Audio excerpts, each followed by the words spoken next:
So a few years ago, I was in Thailand. I was passing through a shopping area where there was some sort of shoe festival. Thailand has all kinds of festivals. This was a shoe festival, and simultaneously it was a shoe festival / clearance sale, where a number of vendors were out selling shoes. I was in Southeast Asia for a couple weeks, and I liked several of the styles that I saw at this shoe festival / clearance sale, and they were very affordable, so I thought, well, I'll pick up a pair to take home. But then a funny thing happened. The first vendor I checked with didn't have my size, and neither did the second or the third. By the time I'd walked the length of the street, I discovered that they didn't have any in my size, at least any that I liked. And that's when I realized that even though my shoe size is average in the US, it's just a 10.5, pretty common, which is, I believe, 44 in European size. In Thailand, that's a pretty big size. Now, for me, that was just a minor inconvenience. I didn't need those shoes.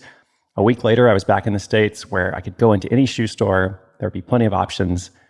Or, of course, I could go online to an abundance of retailers that offered countless styles and free shipping. So why am I telling you this long story? I know it's fascinating. You're like, now I know Chris's shoe size. That's great information. But listen, it's also relevant to today's story.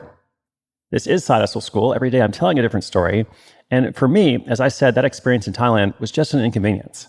I wasn't living there and I had access to another market. So there are plenty of options for me. But for lots of other people, wearing a larger shoe size can turn shoe shopping into a much more frustrating experience.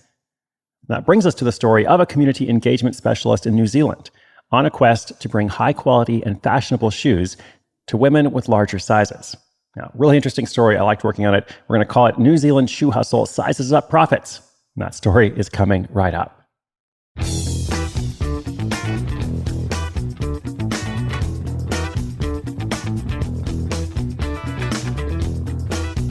Gustavia has faced the problem of wearing a larger shoe size most of her life. When she did manage to find a pair of shoes she liked, she'd be disappointed with its quality or poor construction. And on top of that, she wasn't finding a lot of options in her native New Zealand to fit her feet in the first place. So she did what many of us do when we have a problem. She began to research alternatives. And after still not having much luck, Gustavia decided to fix this problem and find fashionable shoes for women who wear sizes 10 to 13. She thought it would be an easy task to find different styles from various brands and import them. Again, she had a hard time finding what she was looking for. So she decided to attend a footwear sourcing trade show in Las Vegas. During the event, she discovered that plus-size shoes weren't just a problem to find in New Zealand, they were hard to find everywhere. She went to a seminar led by Tony Hsieh, the CEO of Zappos, and was able to talk with him. When she explained what she was looking for, he told her she was better off starting her own brand. So that's exactly what she did upon her return.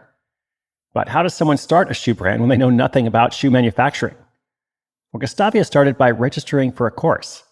In addition to a base level of knowledge, it gave her the reassurance that if she was going to design a line of shoes, she might as well go all in and ensure they were of utmost quality. Next, she hired a freelance fashion designer who helped her come up with several different designs. She then took those designs and sent them off to a shoe factory. When she got her first sample back, it was surreal. Her concept had been brought to life with her name on it. The only problem was a big one. The quality was not up to par. She put her foot down on that company and ended up finding another manufacturer who was able to produce and outsource her designs. Her dream for high-quality, fashionable shoes for larger sizes had taken another important step.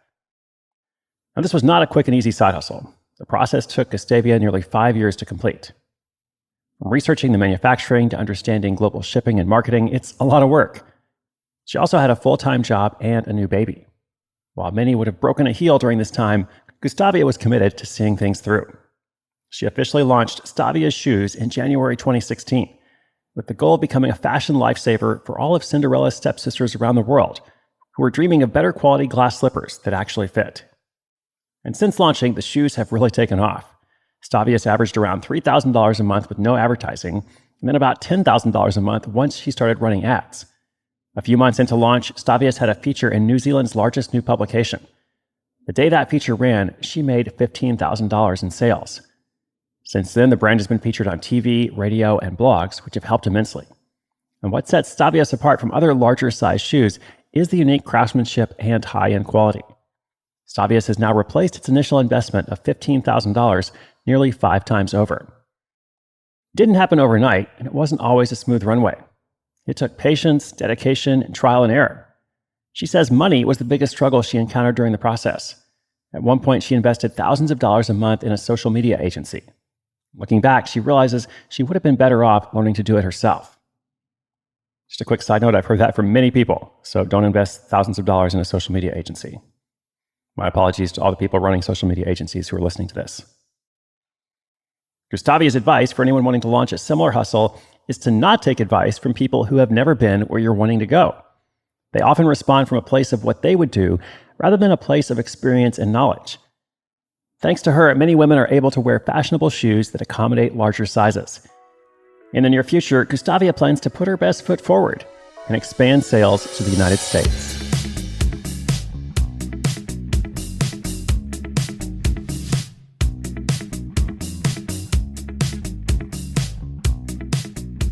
Awesome project. Very cool to work on this story. If you are a woman in New Zealand or Australia in need of a larger shoe size, maybe check out Gustavia's. And as I said, she is beginning to expand, in particular in the United States, but also in Europe as well. Now, I just want to draw attention to something she said here, this advice about, if you want to do something similar to this story or to any other story that you hear, don't take advice from people who have never been where you're wanting to go. They often respond from a place of what they would do rather than a place of experience and knowledge. And doesn't that make so much sense? If you're going to start a shoe brand, you want to be advised by the CEO of Zappos, Tony Hsieh, or somebody else like that, somebody else of that stature. Or at least somebody who has a track record of experience. As opposed to somebody who, is also aspirational, or someone who has made it, a little bit far, but they haven't really, achieved the ultimate destination. And that's okay. We're all on a journey. But the point is, don't take advice from someone who has never been where you're wanting to go. You also may find as you go along, you don't need that much advice. A lot of stuff you can figure out as you go, just like she was able to do in this story as well. All right, I'm going to leave you with that today. Inspiration is good, but inspiration with action is so much better. Thank you so much for listening. The show notes are at sidehustleschool.com/1011. That is 1011. I'll be back again tomorrow. Be sure you're subscribed. It's completely free. My name is Chris Guillebeau, and this is Side Hustle School.